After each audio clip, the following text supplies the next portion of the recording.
Today's episode of Socially Democratic is presented to you by Dunn Street. Dunn Street is a campaign agency that specialises in community organising. We only work with people that want to build power to make the world a better place, including community-based organisations, trade unions, progressive businesses and social democratic parties across the globe. We develop community engagement strategies to win campaigns both big and small.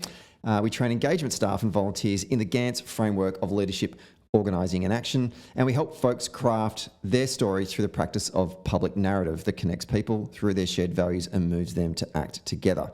And if you want to act together with your constituency, then you should contact us and hit us up at dunstreet.com.au. Today's episode is also brought to you by Maurice Blackburn Lawyers. For over 100 years, Maurice Blackburn have been extending access to justice for everyday Australians through their advocacy and campaign work, and they're here to help you. They also need your help. They have a job opportunity for a social media communicator with a flair for progressive campaigning, and the job's based in either Brisbane or Melbourne in their marketing and comms team. And for more information, check out mauriceblackburn.com.au/careers. And they need someone who can communicate better than I am in doing advertising reads. So that's why they won't hire me. And finally, today's episode is brought to you by SwiftFox. Every moment on a campaign matters. You need the tools that you can trust. Lists that are up to date, phone banks that can change minds, emails that drive donations, events that will energise the community both online and offline, and text blasts that distill your message perfectly. SwiftFox CRM is made for campaigners by campaigners. And to find out more, simply go to their website, which is swiftfoxcrm.com, to win your next campaign. Hello, and welcome to another episode of Socially Democratic, your weekly centre-left politics and organising podcast that drops every Friday and dives into the progressive campaigns of the day and the people leading them from home and abroad. And we're kind of going abroad as in we're crossing the water, but we're staying within the Federation of the Commonwealth of Australia because we're going to Tasmania. There is an election that has just been recently called. Tasmanians are going to the polls on the 23rd of March. Rebecca White is the leader of the Labor Party in Tasmania, and she is seeking to fill the book of Labor governments across this great nation of ours. And to help us unpack this campaign, we're going to be speaking to a good friend of mine, Jack Milroy, who is a political consultant that specialises in digital communication and fundraising. We've had Jack on the show previously. He's basically a Tasmanian person that we talk to. So I'm looking forward to having a chat to Jack today to get a download on the ins and outs of this election campaign. So look forward to that conversation. Don't forget to subscribe to the podcast on Apple Podcasts, Spotify, or wherever the hell you get your podcasts from. And if you like the show, please give us a review and give us 5 stars on Apple Podcast or Spotify when you're done listening. And don't forget to follow Dunn Street on YouTube, Facebook, Twitter, Instagram, and LinkedIn. All right, let's get to today's episode.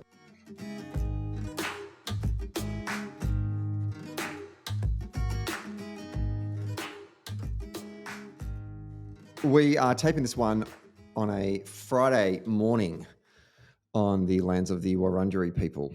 This is a last-minute podcast, so this will get up a little bit later today as opposed to normally drops first thing Friday morning. Apologies for that. But Tasmanians are going to the polls. The Premier of Tasmania, Jeremy Rockliff, has called for a fresh election. It's going to be on March 23. And to help me preview this critical election on the Apple Isle. This is the last bastion of Liberal politics in the country, in the Federation, so we want to knock this one over. And to help me do that will be joining us is our he's a political consultant, digital communications and fundraising is his speciality. Jack Milroy, he's been on the podcast before and he's joining me online from Hobart. Jack, great to see you again. Great to see you, Stephen. Happy to be here. Now, last time we spoke, it was we did our post-federal election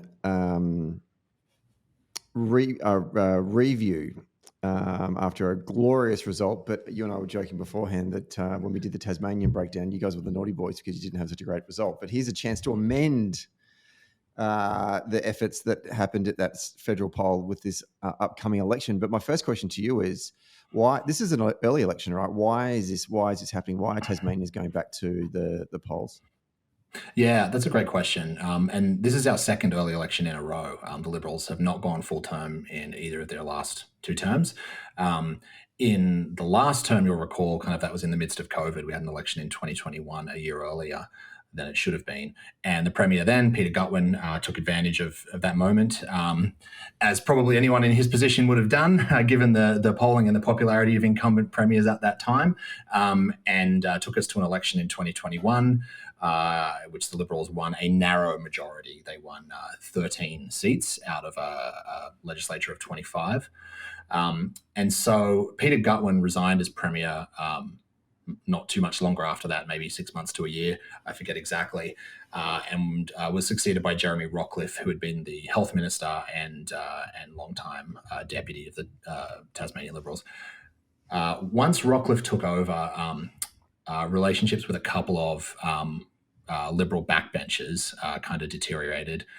Essentially, long story short, those two backbenchers, John Tucker and Lara Alexander, quit the Liberal Party and moved to the crossbench and sat as independents. They initially gave the government, well, all along they've given the government confidence and supply. But as time went on, Jeremy Rockliff was unable to kind of manage the relationship with those two. They were a bit mercurial in their own ways and had kind of different things they were interested in chasing. And John Tucker previously had sat quite far to the right of the Liberal Party and had been seen to be aligned with people like Erica Betts. And Lara Alexander was quite new to politics and was elected on account back after Peter Gutwein left. So essentially, Rockliff kind of called time on this minority arrangement that he was in, and the election was called. Essentially, a failure to manage the crossbench in minority is really why we're having this early election. That's interesting. Is this there's sort of a risk-reward thing going on right now. Obviously, let's talk about the reward that you think that Rockliff thinks he will get from going to an election early. Yeah, look, I think obviously he thinks he's going to get another 4 years, and really what he wants, what every leader in Tasmania wants, is a strong and stable majority, and that's what they all campaign for. Increasingly that doesn't seem to happen because of all sorts of shifts in the way that the electorate votes, and also our Hare-Clark proportional representation system, which we'll probably talk about. But I think he's trying to take advantage of a few things. He wanted to position this election as being something he couldn't avoid. There was a series of letters traded back and forth between the Premier and the two Liberal defectors that were made public, and he was essentially setting the bar on a series of demands on them that essentially they wouldn't and couldn't meet, so that he could claim that they had forced him to trigger the election. So that's the first part of this. The second part of this is that there is an entire kind of shadow campaign going on, if you like, around the AFL team and the construction of a stadium at Macquarie Point.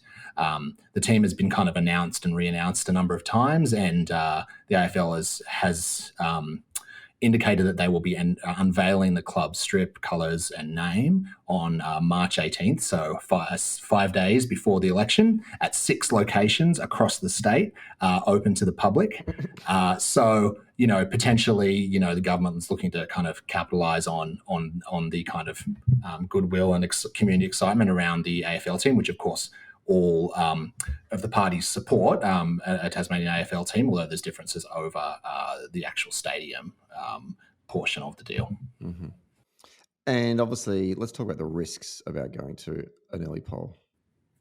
Well, it's always risky in our system down here because Hare-Clark does funny things and funny things get thrown up. So unlike an election in New South Wales or Victoria, where there's quite a lot of polling, both private and public, and you can pretty well map that onto your seats and kind of get a good sense of where you are if you're the government, and have a bit of an idea of if we go now, we're going to pick up seats or we're going to lose seats, or we'll kind of know the margin. Mm-hmm. Here in our Hare-Clark system, that's harder to do because the vote kind of splits in funny ways. You get strong local campaigns from some of your candidates and weaker ones from others.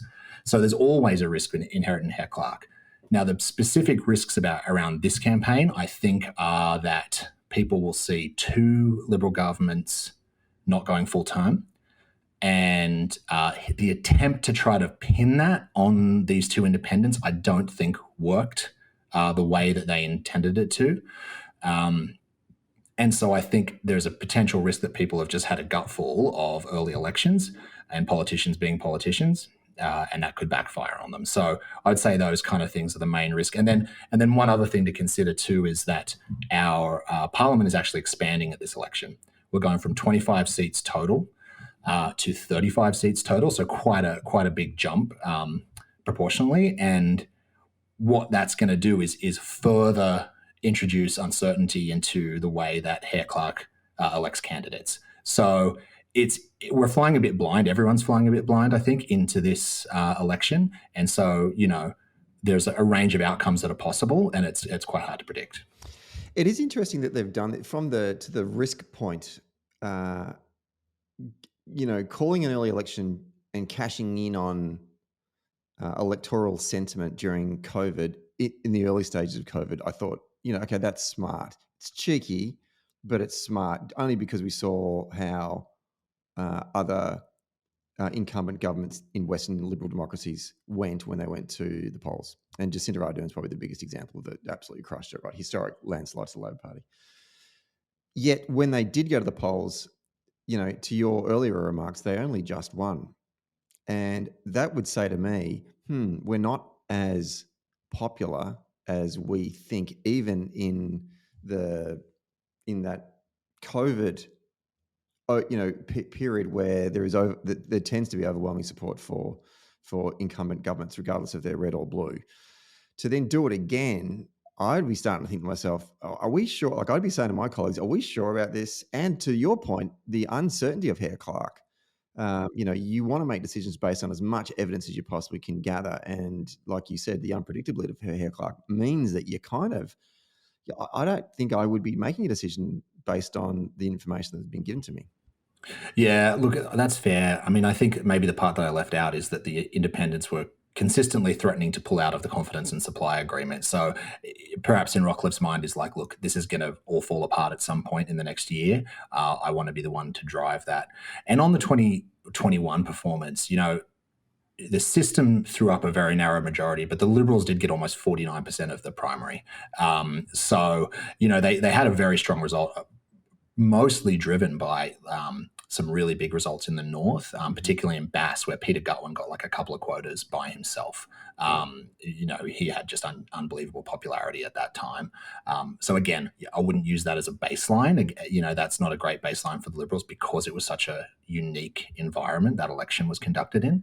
But yeah, there are real risks to Rockliff for going now. The general kind of consensus on where things are at. There was a poll, the most recent public polling we have is from late last year from EMRS, which is the kind of gold standard Tasmanian public pollster. It's pretty much also the only Tasmanian public pollster that does political polls. So it's also the worst and the best. Yeah, exactly right. Yeah, it's the Ann Seltzer of Tasmania if she was the only pollster in Iowa, and that had the parties at the Liberals at 39. Labor at 29 and the Greens, I think, somewhere down at 13 or 12 or something like that. And independents or other, which includes the Lambie network at 19. But that's a couple months out of date, right? So that gives us a guide as to where things may have been at the end of last year.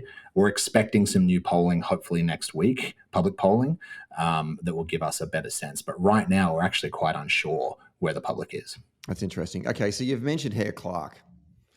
On a number of occasions, and I think we have to go into this rabbit burrow, pardon the pun, hair.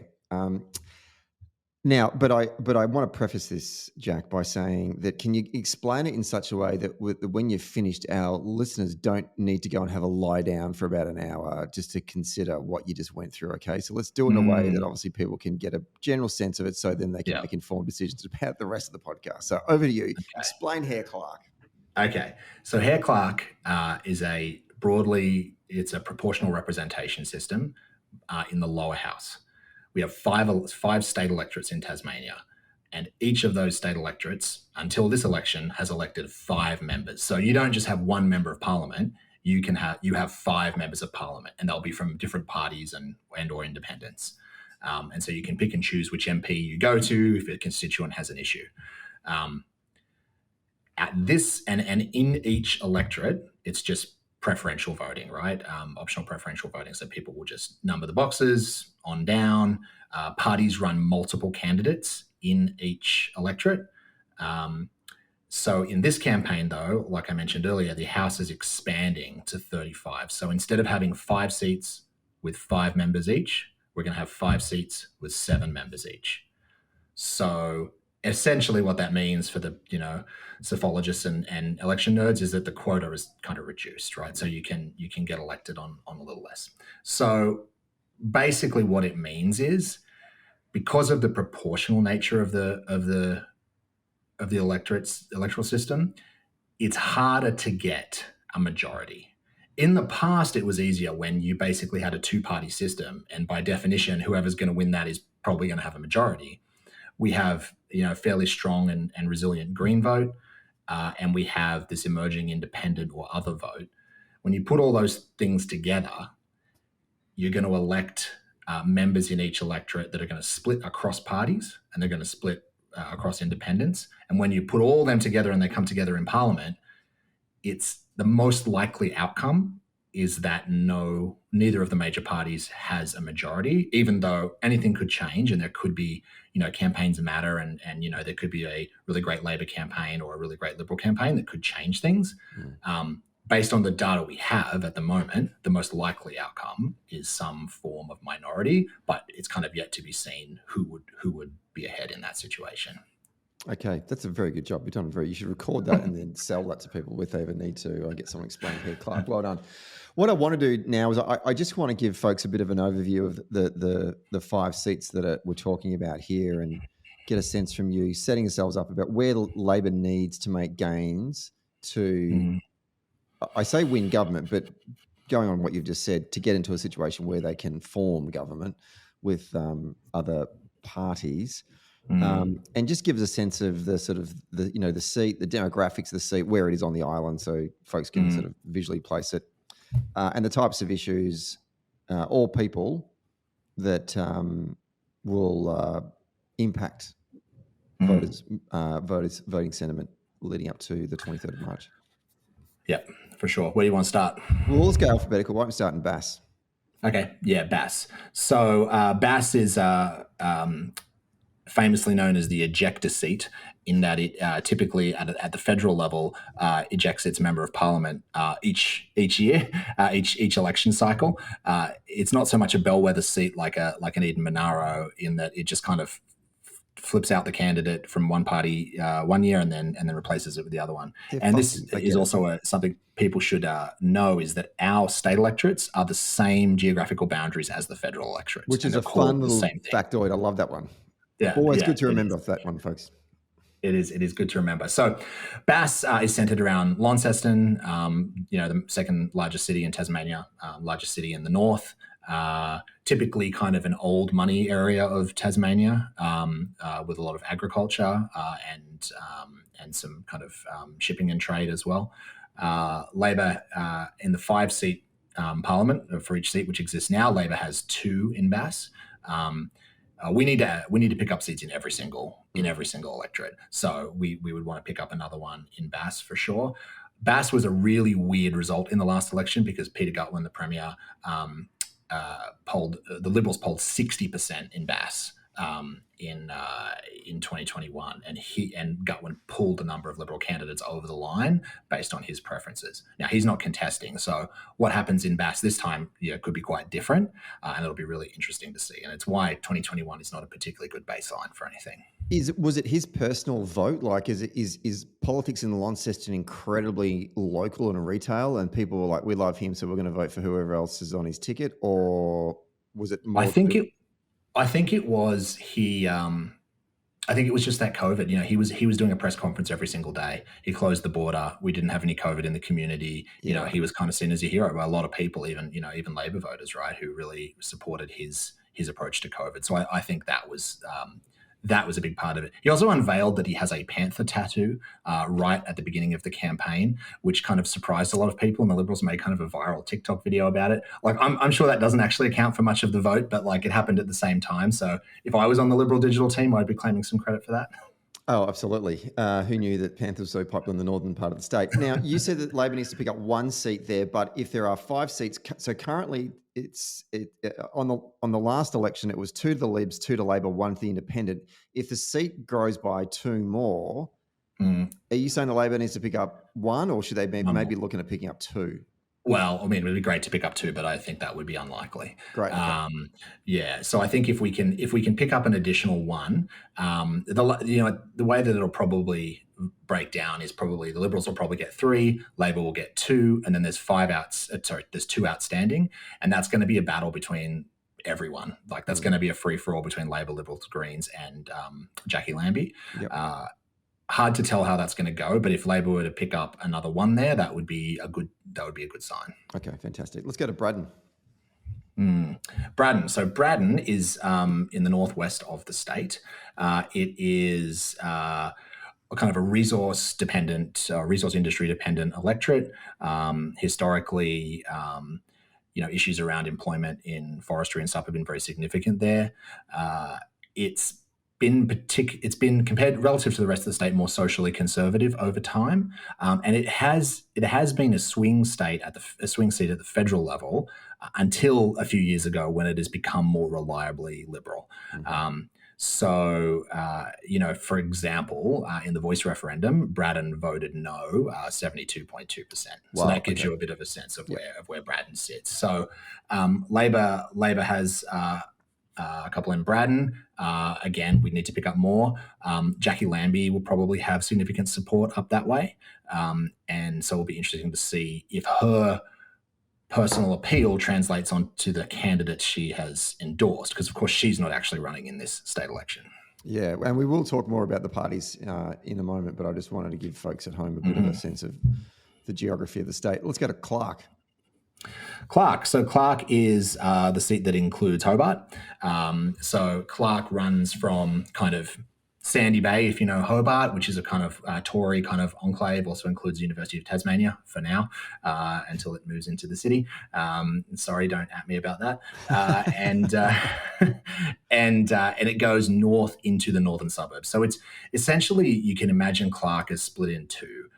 It has the kind of wealthier, kind of old Hobart in the southern part of the electorate, which is has more wealth, higher SES, and more kind of greeny lefty type vote with some kind of moderate Liberal vote as well. And then the northern part of the electorate is the northern suburbs of Hobart, that it's centred around Glenorchy City Council, and that has traditionally been a much more working class, lower income part of the electorate that has favoured Labor. Now, of course, you've had a lot of guests on this podcast. We've talked about Labor's challenges with traditional working class communities. That has happened in Tasmania as well. So Labor's vote in the northern suburbs is not as strong as it used to be. So we're looking to, we've nominated Josh Willey, who was the upper house member for the northern suburbs, on our lower house ticket, hoping to bring up the vote there. So hopefully that helps. But yeah, Clark is Hobart, Greater Hobart, split into northern suburbs, working class, the southern part wealthier. And looking at the breakdown from the 2021 election, the Tories have two, Labor's got one, the Greens have got one, and the Independents have got one. So you're right. I mean, if that is traditionally seen as, or sections of the electorate is traditionally seen as Labor heartland, you would imagine, are we losing votes in that heartland to the Libs? Or to independents? We're losing votes to independents. Christy Johnson was a popular independent mayor of Glenorchy and ran in the last election and was elected as an independent. She's recontesting again, so you would expect that she would hold that seat. But with the addition of two more seats, if the Labor vote was a bit lower in Clark in the last election for lots of reasons we don't probably need to get into, but it was a bit lower last time. Mm-hmm.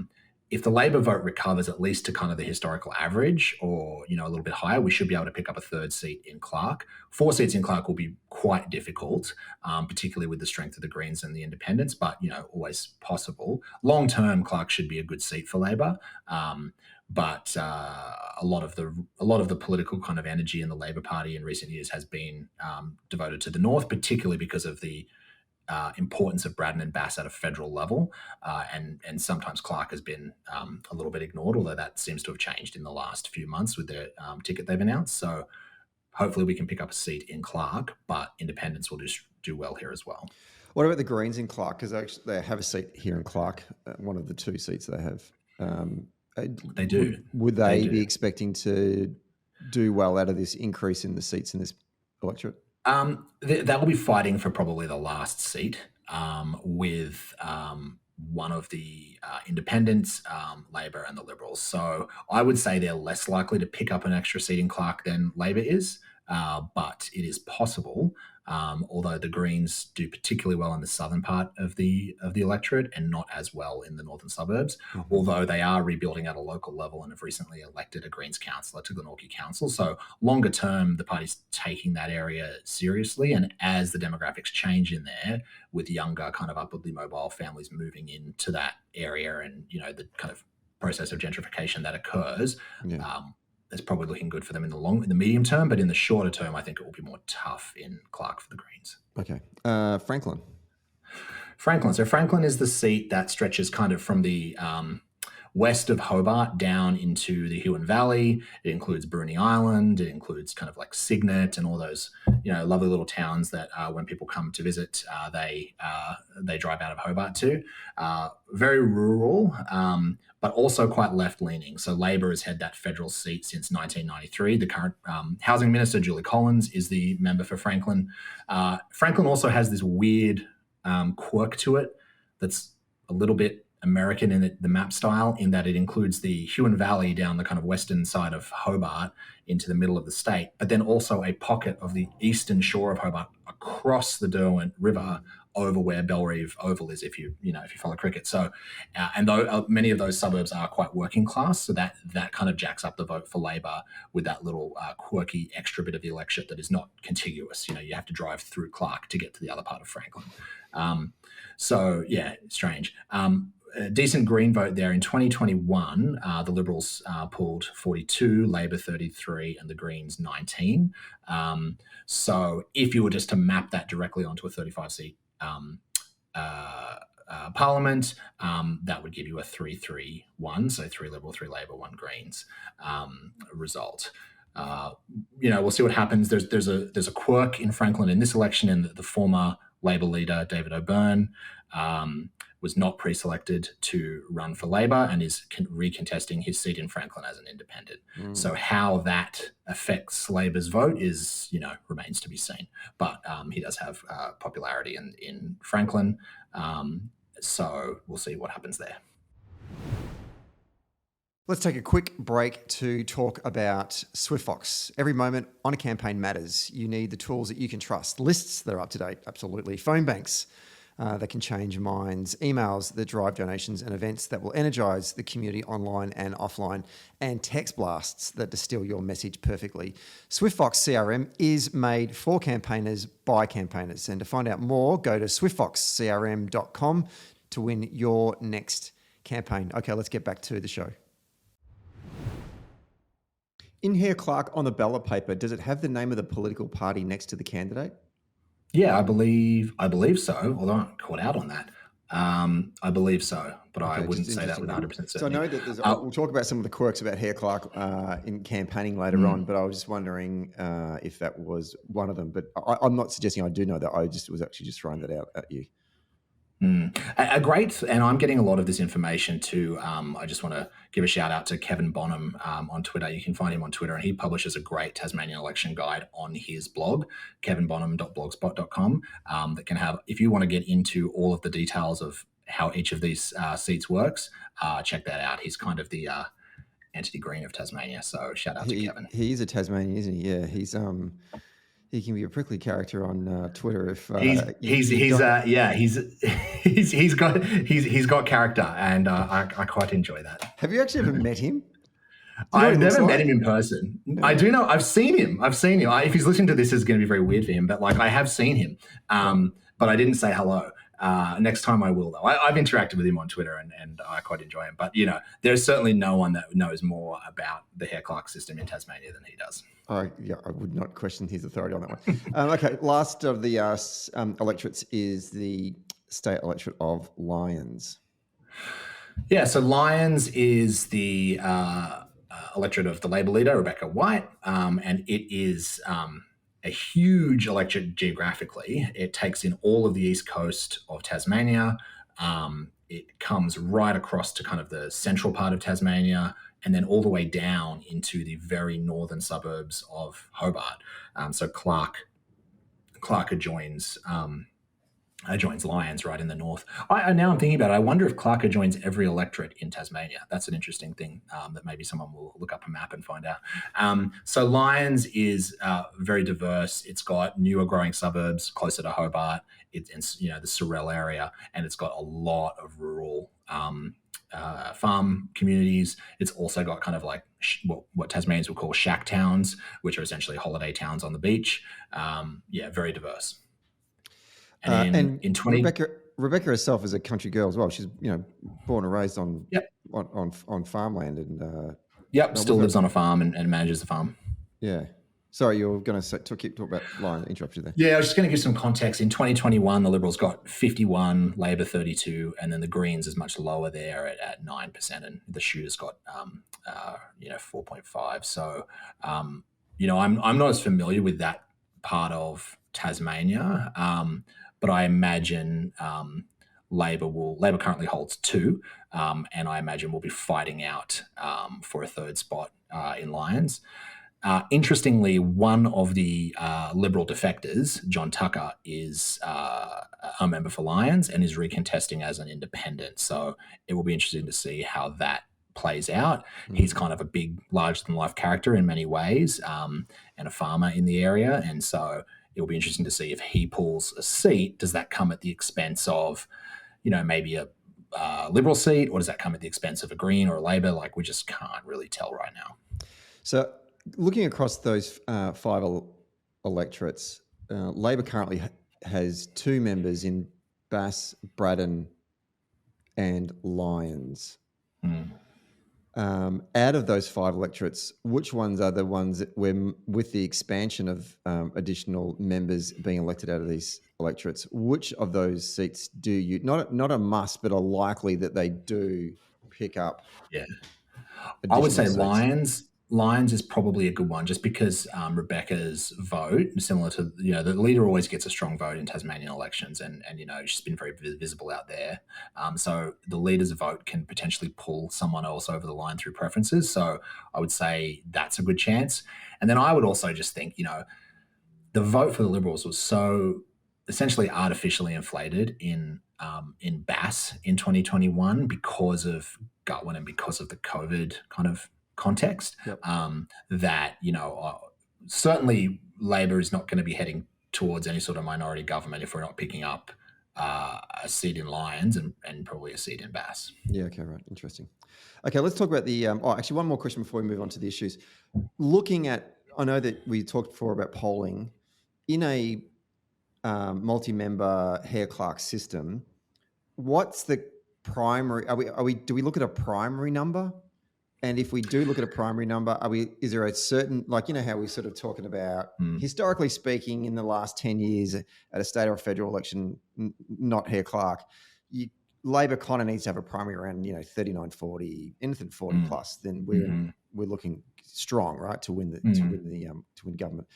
Is there a number you look for in Hare-Clark? Well, not really, because, the Liberals only won a bare majority of 1 in the last campaign with 49%. So if you get 49% in Victoria or in New South Wales, that's the make it down the ballgame. middle of Burke Street. Exactly right. So it's different, and that's largely because of the geographical distribution of the vote matters so much more here, because it's not like if you run up the score in Braddon, you just get 1 MP. If you run up the score in Braddon, you could get like 3 or 4 MPs out of that. So and the same in Clark or anywhere else. So the geographical distribution really matters, and so if you the top line vote does tell you something, because it's pretty hard to win if you're polling 10 or 15 points behind the other guys, or if your eventual vote is 10 or 15 points behind the other guys. So it matters in terms of the kind of horse race, but I would say it's harder to look for a kind of win number in an overall percentage than it is in a kind of regular system. Was it the case in the last election that even though the Libs got close to 50% of the primary vote, were they short of winning additional quotas, short of winning additional members, electing additional members, because they were like half quotas throughout, distributed across the 5 seats? Yeah, that's a great question. I don't remember. There's a lot of votes, right, to then only get 11 seats out of a 25 seat assembly. Well, they had 13. They had 13. Oh, sorry, they this is because they lost two to the independents. Yeah. Okay, so they had 13. Yeah. 25. Yeah. Okay. Right. It's still undercooked, though, right? It's a proportional system, right? The vote count roughly reflects the ultimate seat count. Interesting. Okay. Let's. We're going to keep on exploring this. If not today, then future podcasts as we get closer to the election itself. Let's talk about the issues, okay? Because that's what folks like to hear about as well, not just people nerding out on electoral mathematics. What are the issues do you think that will dominate this election? What's the Liberal Party going to want to talk about? What's Labor going to want to talk about? Yeah, so Labor launched their campaign with a really strong focus on cost of living. So they, on the day the election was called, they kind of made a pledge around power prices. Like, power prices are quite high in Tasmania, and there's been a lot of campaigning done around that. So putting a cap on power prices and reducing, giving kind of some money back to power consumers is a big part of the Labor campaign. So they want to talk about that. Next, Labor moved into their childcare policy, which is around giving public buildings to childcare operators on the understanding that they'll run additional childcare services there. So Labor wants to talk about bread and butter Labor issues of cost of living, childcare, and the health system.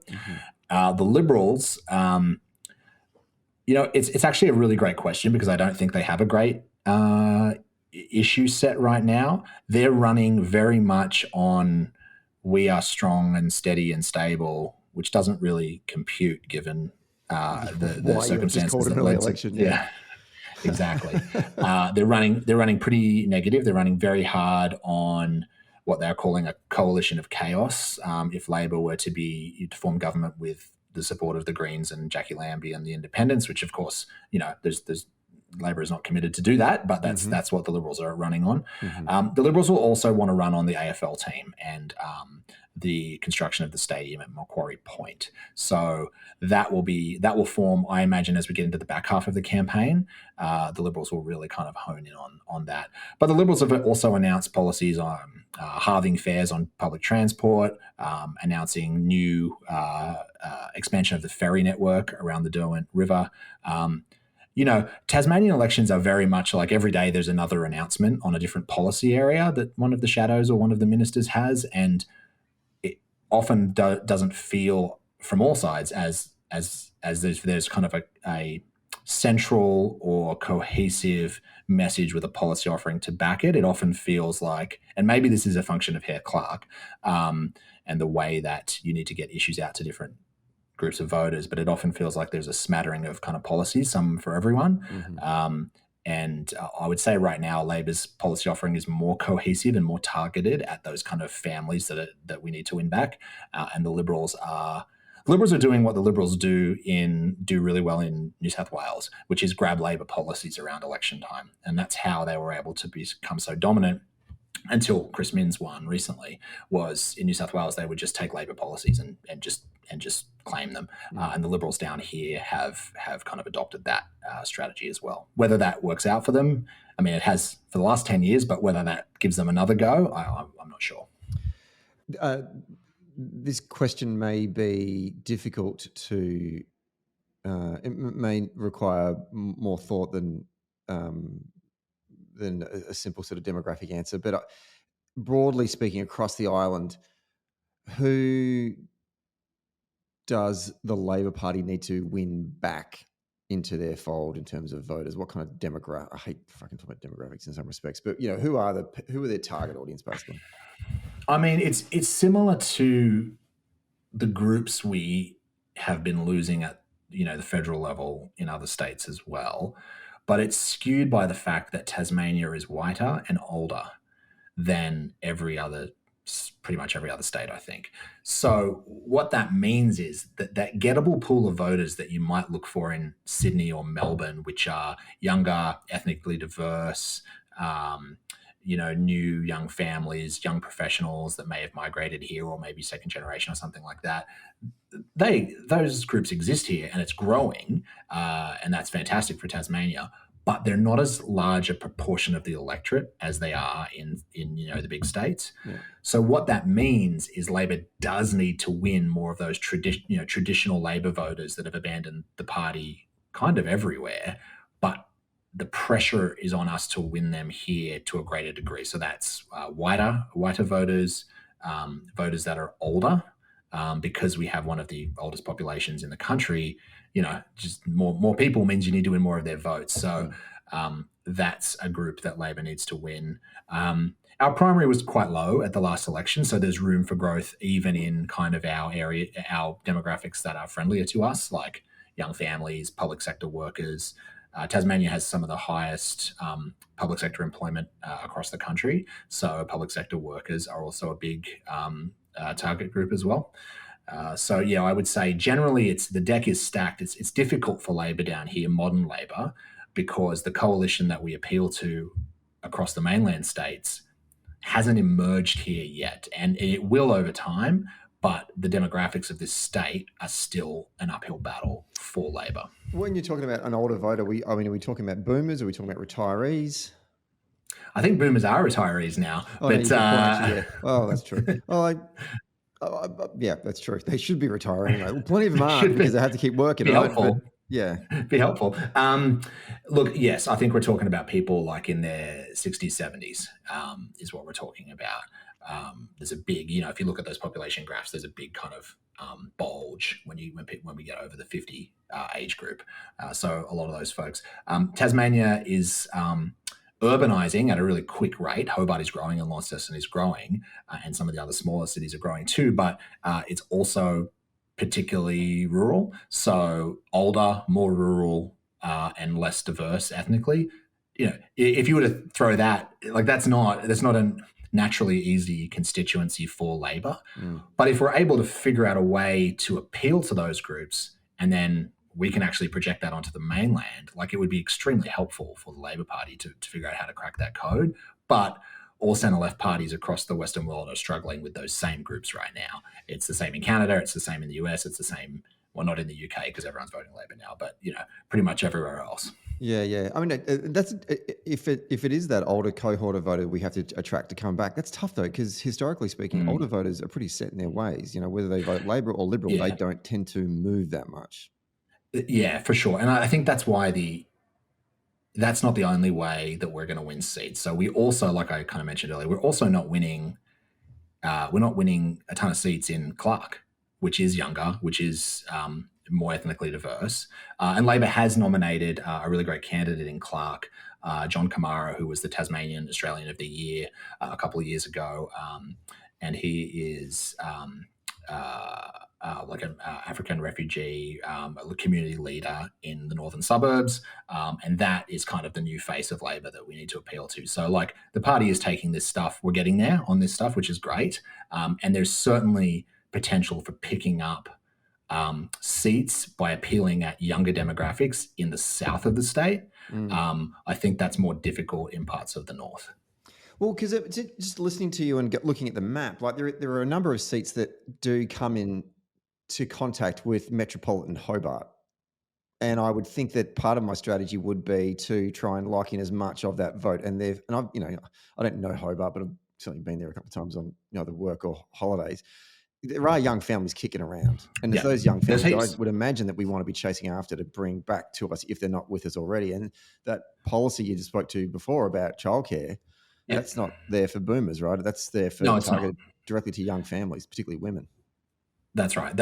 And I think that's something I've noticed that's been a shift in the party since 2021 has been a stronger focus on winning back young families, and a stronger focus on ethnically diverse communities. So that's been a really good outcome, I think, of the result in 2021. The caucus is quite young, actually, which is interesting. I mean, it's not ethnically diverse in any way, or really at all much. I don't think. I don't want to be conclusive on that. But in general, not particularly. Although it is quite young, and there are a lot of young mums and dads in in that caucus. So I think they get it, and I think they see where the potential for growth is. But we do still have this population skew, which skews older, particularly in the north. And so it's quite hard to have a cohesive message, I think, in a small market with essentially a single media market where you're trying to talk to multiple demographics at once. I mean, that is the challenge of electoral politics, of course, but like for a major party. But I do think that is something that is just a challenge for Labor here, and we struggle with it at the federal level. It's not just the state party as well. Interesting. Talking about Labor, obviously the Liberals have got their own internal issues, and they've seen two of their members go and leave and join the crossbenchers. Labor has been in administration for federal intervention for a while now. They've come out of it. I'm wondering about how much do you think that the internal affairs of the Labor Party will impact or will it be in the minds of voters, or is it just an inside the Beltway processy issue that no one even probably knew was going on? So I'll answer that two ways. That can really affect a Labor campaign, and we saw that in 2021 when internal issues blew up into the public in the first couple of weeks of the campaign. So the public can and does kind of care about it in the sense that the Liberals will make hay out of it and conservative media will make hay out of it. That said, in this election, that hasn't happened as of yet, which is great. It seemed, the branch is out of administration now, as of a couple of weeks before the election, and it seems like at this point, there's always this thing in hair clerk because you have to nominate so many candidates, right? It's like 35 candidates you nominate across the state, and every election, every party loses a couple of candidates at the beginning of the campaign, just because of random stuff that comes up that was missed in vetting, or they say something crazy, and the Liberals are. I would guess that the Liberals are about to lose a candidate who is an anti-vax doctor, who they've nominated in Bass, I believe, or Braddon. All this is to say that hasn't happened to Labor campaign this time, which is great. And so Labor has had a much steadier start to the campaign this time. So Rebecca White is the leader of our wonderful party down in Tassie. She was the leader at the last election when we lost in 2021, and has now come back into the leadership role after having some time not in the top job. What are the strengths that Rebecca brings to being at the top of the ticket for Labor? Yeah, like you said, Rebecca was the leader. She's the leader in 2018 and 2021, and then is back again now. Rebecca's a really solid communicator. She's young. She has a young family, so I think she understands kind of the demographics of people we were just talking about. But she's also from a rural area and has a farm, so there's some kind of crossover appeal there, which I think is great. But yeah, look, really solid communicator and really good media performer, I would say, put at the top of the list. Great. Actually, and for listeners, we've actually interviewed Rebecca on the podcast. I can't even remember what it was. I feel like it was like July pre-COVID. So maybe 2019, perhaps, maybe 20. Anyway, so go back and have a look. Just Google Rebecca White, Social Democratic, and it was a great chat. What do you think the lessons are that she and the party have learned from the last election that they will address or ensure that they can lock that shit down going into this one? I mean, the biggest one was the internal dissension that happened around the time of the last election with pre-selections. And look, I'm not going to pretend that there aren't still divisions in the party. And I'm not talking about like the usual left-right. That's normal, right? That's not even division. That's just how parties are managed. When the administrators gave their final report to National Executive, they said that there are still deep issues in the branch, and I think that's true. And I think it would be silly not to acknowledge that. But that said, people are pulling together for this campaign, which is great because we do need to elect a Labor government. What we've learned from the last election is, so we have a new acting state secretary, Jared Moore, who's come down from the ACT, who has a lot of experience in Hare Clark up there. And obviously the ACT Labor Party has been very, very successful electorally.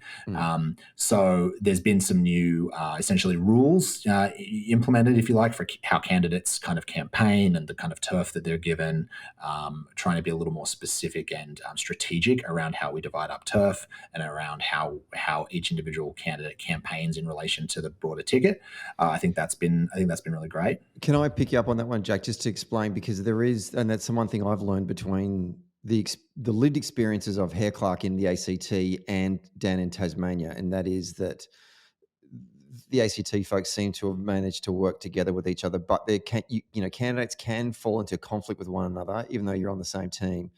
And that's obviously been a problem in Tasmania in previous years. Do you want to talk a bit about what that looked like on the ground and why that was a problem? Yeah. So essentially, like if you imagine a candidate or an MP running in a seat in Sydney or Melbourne or Brisbane or Perth, they can go door knock anywhere in their electorate because they're the only Labor candidate, so they can talk to whatever voter they want. And in the Hare Clark system, if you've got, in this case, 7 Labor candidates, all in Clark, in Hobart, for example, well, there's a very strong chance that if they just go out and knock on any door they want, they're going to be overlapping with other Labor candidates. And of course, we understand that that's fine. And we get as campaigners that, people will want to get out there and campaign, and that's great. The problem is, I think, from the voters' point of view, that it can introduce confusion because they're like, well, I just talked to Labor. And it's like, well, yeah, I am Labor, but I'm a different Labor. It's like, oh, so is the other person? Why should I vote for you over the other Labor candidate? And that starts to get you into really, really tricky territory. And it's one of the issues with mixed multi-member electorates in any kind of PR system, is that you essentially have Labor candidates, in this case, campaigning against each other. That is what they're doing. Generally people get along well, and generally, there's kind of camaraderie around it. But at the end of the day, people want to get elected to Parliament. So the ACT has a system where they essentially divide up voters using lists through, Campaign Central, the party's field platform, and they give candidates, chunks of turf, like geographic areas of houses, to go and knock on those doors, and presumably to call as well. Now, the challenge with that is there are some really strong Labor areas in every electorate, and there are some really bad Labor areas in every electorate. And how do you decide who gets what? Yeah. And so that is the challenge that's introduced with this system. But it's, there's challenges with each way. A free-for-all has challenges. A more strategic approach has challenges. Labor doesn't nominate a kind of ticket order or a lead candidate in each electorate. The Greens, for example, do that. So they have a lead candidate in each electorate, and then they have candidates that go further down the ballot. But it's understood that the lead candidate is the one that's going to get the best. Like, it's open that they're going to get the best turf and they're going to get the most media opportunities. We don't do that. And the Liberals don't do that either. So there is potential for, we'll see what happens. We've never done this before. I'm very interested to see if candidates adhere to it, given the long-term culture down here. And also I'm interested to see what happens if they don't adhere to it. And I'm interested to see if it helps boost our vote. And I'm really interested to see if we find out later on, where did the Labor vote go up and who had that turf, or where did the Labor vote go down? Like, there's a lot of really interesting analysis you can do afterwards to see, to really measure the effectiveness of different candidates, which I think would be really, really healthy for the party to do. And is there, remind me, is there ever a conflict over volunteer recruitment? Whose volunteers are who, and pinching each other's volunteers? I believe that is a perennial problem. And there's only so many, as we know, in the Labor Party, there's only so many branch members, and often and often not even as many as you think they are in Victoria. But leaving that aside, very good. Very good. There's only so many branches. There's only so many people that you can draw from that pool, and they're Labor Party branch members are excellent people. They want to get out there and campaign for Labor candidates. They want to knock on doors. They want to help. They don't want to be in the middle of a fight between candidates around who gets their time. And so I don't know exactly how that's being managed. I don't think you can centrally kind of tell people who they can call in the branches. I think that would probably be going a step too far. And so I imagine they're not doing that. But that has been an issue in the past. As a community organizer, your brain was probably going straight to find more volunteers that aren't in the Labor Party. Like, that's the answer to this. Yeah, it's not to fight over a dwindling pool of people. It's to expand the pool. So hopefully candidates are doing that. I'll tell you a funny story. Well, it isn't funny. I mean, I can laugh about it now, but at the time I was horrified. I came down to Tasmania after the 2013 federal election, because in 2013 was the first time in Victoria and I use the word trialled in air quotes because we weren't trialling it. In my mind, we were always going to do it. But it's the first time we really embraced the Gantz model of community or organising, right? Field organising, electoral organising. And so obviously other states were interested to see, how'd you do it, blah, blah, blah. So I got asked to come down to Tasmania and go and speak to a group of party activists by one of the national organisers. And it was down in Hobart, in a lovely part of Hobart. Can't remember what it was, but a beautiful day. It was a Saturday afternoon, glorious. Anyway, and we're in this sort of, I don't know, it felt like a doctor's studio, but obviously it was a campaign office or something. I don't know where we were, but anyway, the room was packed. I didn't know who was in the room because it was too big for people to do introductions and stuff. And people were coming and going at the back of the room and blah, blah, blah. And this is important, right? Because when I'd finished my presentation, I got a lot of questions. And then I got a question from someone at the back of the room who asked, this all sounds great, Stephen, but what happens if you're as a candidate or an incumbent MP, you're too busy to do all of this volunteer recruitment, or you're too busy to actually do campaigning in your own electorate? And I was like, hang on, in my brain, I'm going, it's an election. What else could you be doing? You should be campaigning in your electorate. And I kind of gave an off the cuff remark saying, well, you're going to lose, aren't you? And to the other harder working candidates, they'll be rewarded and get elected. What I didn't realize the person I was speaking to was the then Premier of Tasmania. Is it Lara Giddings? Yeah, right.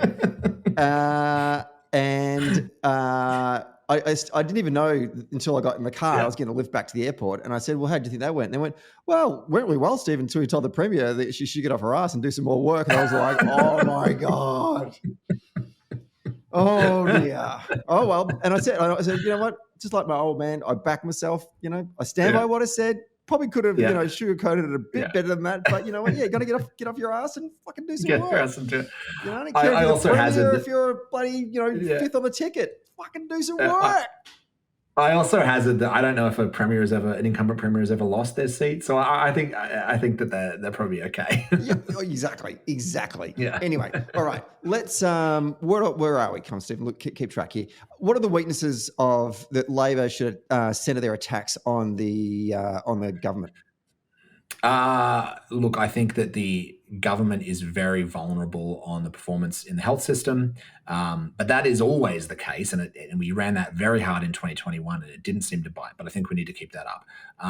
They're also really vulnerable on this idea that they are all kind of all hat and no cattle, you might say. Like they kind of make all these announcements, and then we very rarely see those announcements turn into actual things happening in the real world. They get nothing done. They get nothing done. No right? action.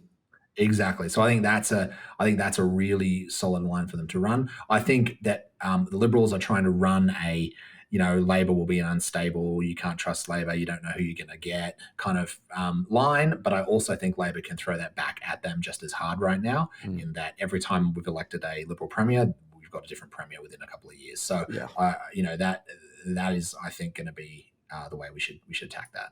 Interesting. Let's quickly talk about, so I'm conscious of the time, let's talk about the minor parties and the role that they're going to play. Let's first of all begin with the Greens. Just give you a reflection on the Greens and what their expectations will be going into this ballot. Yeah, the Greens do really well in the south of the state. They do well in Franklin and Clark. Their longtime leader, Cassie O'Connor, recently quit the lower house and is contesting an upper house seat that's not run at the same time as this election. It's a separate thing. So they have lost their lower house leader, but their new leader, Rosalie Woodruff, is quite a good performer. I would imagine the Greens would be looking to pick up 1 to 2 seats. That they'll probably say more, but I imagine they'll be happy if they get to 4. I imagine they'll be quite happy. This is a real opportunity for every party to, as the parliament expands, to kind of get free MPs, a couple of free MPs, which you then have as incumbents, which then have a significant advantage in the next election. So this election actually will structurally kind of shape the parliament for quite a long time, not just in the next term of parliament, because once you get these new folks elected as incumbents, they have this incumbency advantage. Sophomore swings is a thing in Hare Clark as well? Mm-hmm. Yeah, absolutely. Yeah. The one I don't get my head around and I'm interested in about is this whole Jackie Lambie experience, which would be a great name for a band. Looking at some of the, it's reasonably outdated research. It looks like she's hoovering up a lot of independent vote. Is she going to she's based on the polling that we have, which, like I said earlier, is not extensive and is a little out of date now. She does well in the polling, but we have seen independents, Xenophon Network, etc., poll really well and then collapse come election day. So we just got to kind of keep that out there. So the biggest question about Jackie Lambie is, can she translate her own popularity, which is real in Tasmania and not unearned? Can she translate that popularity into votes for candidates that people kind of haven't heard of, but that are running on her slate? She has a slick campaign. She has good branding. She clearly has a lot of money behind her campaign. They're out there. They're visible. Where's the money coming from? Oh, that's a great question. I don't know. I think she has she should have a good fundraising, online fundraising apparatus. If she doesn't, I'm a Labor guy, but you could raise a lot of money if you were Jackie Lambie's email fundraising director, for sure. But I don't know what she takes in terms of other donations. I reckon that they may get one. I think that balloon will deflate before election day. They have refused to take positions or make promises. Like there's no policy behind their campaign. They're very much playing for like a broker, a kind of balance of power broker role without kind of clearly laying out what that would mean. Whereas the Greens are also explicitly playing for the balance of power, but they're saying what that would require, which is probably in their political interest, and I think it probably has more integrity to it as well. So with this question that is going to be posed every day getting closer to the election by the Liberal Party, that Labor, if you vote Labor, you're going to get the Greens and Jackie Lambie and all the other crazies. How has Labor played that question thus far, and how do you see that playing out for the rest of the... Yeah, I mean, it's a vexed issue because there's a history of Labor having had a governing arrangement with the Greens in the past, which is now unpopular, well before my time, but I take the point that it's unpopular and was unpopular at the time. Labor has in the 2021 election, Labor talked a lot about forming a majority Labor government. In this election, we're talking a lot about forming a Labor government. Subtle difference, but I think a realistic one, given where the parliament is likely to end up. But at the same time, Labor has ruled out doing any deals with any other party to form government.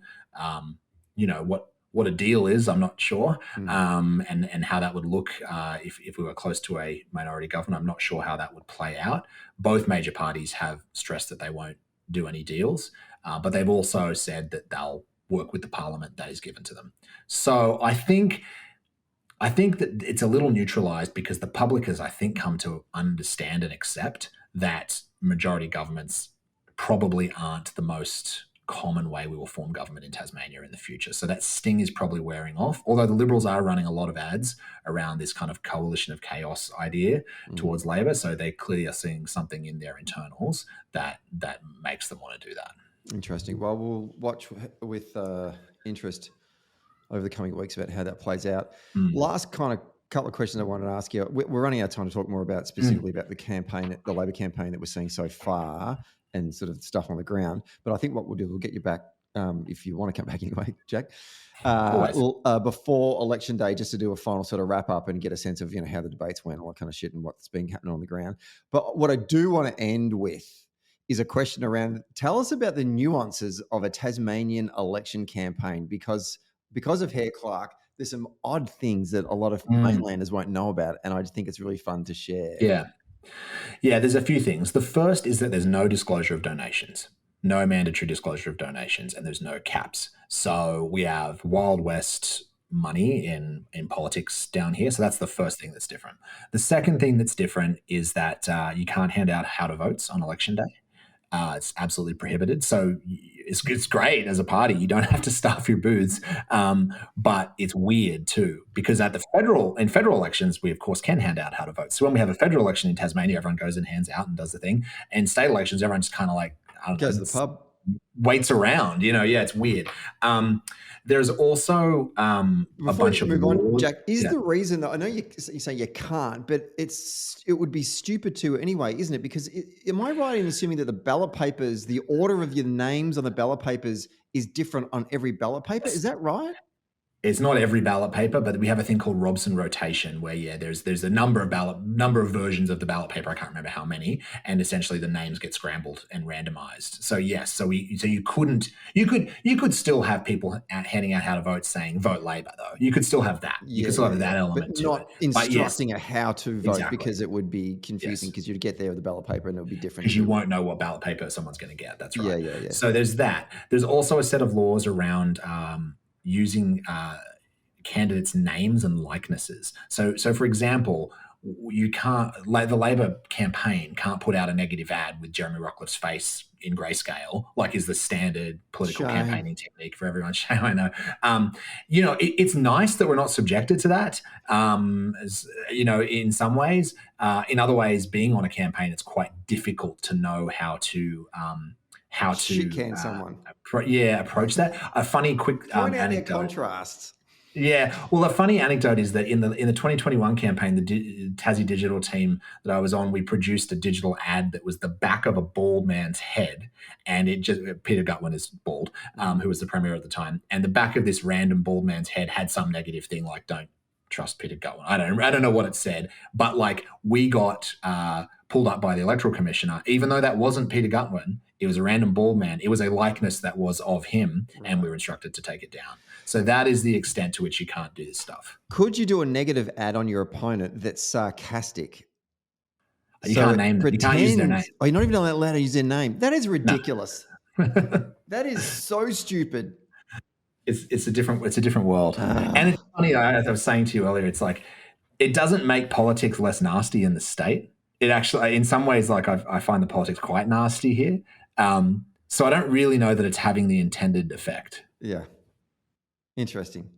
Yeah. What any other nuances that we need to know about before we Tasmania still has the last tally room in the country. So on election night, there's a tally room where everyone goes. All the parties go there. All the leaders give their speeches in the same room. ABC does their panel there. It's awesome. It's really, really cool. It's a great experience. Maybe you should come down and do some content down there. It'd be really cool. I don't know if they've confirmed. It's ABC that runs it. I don't know if they've confirmed they're doing it again this year, but they've always done it. And I think there'd be a bit of a riot if they didn't do it. So it's actually very cool. Oh, no, I love that. I think that's great because there's a nostalgia that I have from watching Bob Hawke. I would have been 8 when him and Hazel went to the tally room and waved around from the balcony when they won in 83. And I just like going, bring that back. That's fantastic. It's awesome. It is pretty cool. It's open to the public. And open to the public. All right. I am a election campaign tourist, and I think the best, you go to other states and you hand out for the day and you feel like you've done a good job and you go have a drink with your comrades in the night, even though you've actually just basically put in like 5 hours of work. Yeah. Well, everyone else has been busting their guts for like 12 months and then you rock up at the last minute and drink the champagne and enjoy the spoils of victory. I love doing that, but Tasmania would be more fun because you can rock up and you've got nothing to do. You just literally go and have a drink with everyone at the pub and wait for the results to come in. That's my kind of election campaign tourism. So I'm coming. Exactly. I'm coming. Love it. And you've locked me in now with that tally room. I'm definitely up for that. Now, for folks, though, who want to be a better human being than I and not be lazy and actually do something about this and make sure that Labor does win and therefore give us control of all state and federal parliaments across our wonderful federation, you need to go and volunteer and knock on doors and make calls for all of the Labor candidates in these 5 electorates. And to do so, you should go to the Tasmania Labor's website. There's going to be a link in the bio of this week's episode. So please click on that. I'd read it out to you, but it'd be silly. TasLabor. You just go to the homepage. You'll find it on the homepage. Yeah, just the TasLabor. Google TasLabor. Yeah, and away you go. So please sign up. All that needs to be done now is for you to go and have meaningful, persuadable conversations with undecided and persuadable voters. And it's have values-based conversations. You don't need to be experts in policy. You don't need to be knowing the strategy. All you need to do is talk from your heart and think with your head, and you're going to shift some votes for Labor. So please do that because Rebecca and the team need all of your support. And you don't have to be a member of the Labor Party. If you vote Labor, just go and volunteer. Jack, thanks so much for coming on the show today. Love this conversation. I love it when there's an election on because then we can do an election podcast. It's my favorite topic, and I know it's the favorite topic of most of our listeners as well. So we really enjoyed your insights, and I'll look forward to having you back on the show before Tasmanians vote on the 23rd of March. Yeah, thanks.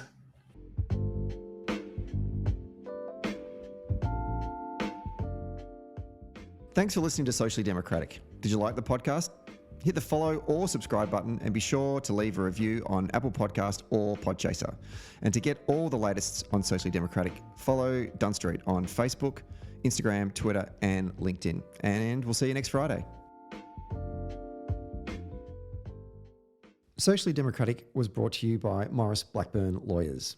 Maurice Blackburn Lawyers have spent more than a century paving the hard path to justice for everyday Australians. They've helped over 500,000 Australians turn their situation around, and they know how the system works. Their experience and skills means you'll get the best results possible. Find out more on their website, mauriceblackburn.com.au. Maurice Blackburn, experience you can count on. Socially Democratic was brought to you by SwiftFox. Every moment on a campaign matters. You need the tools that you can trust, lists that are up to date, phone banks that can change minds, emails that drive donations, events that will energise the community online and offline, and text blasts that distill your message perfectly. SwiftFox CRM is made for campaigners by campaigners. To find out more, go to swiftfoxcrm.com to win your next campaign.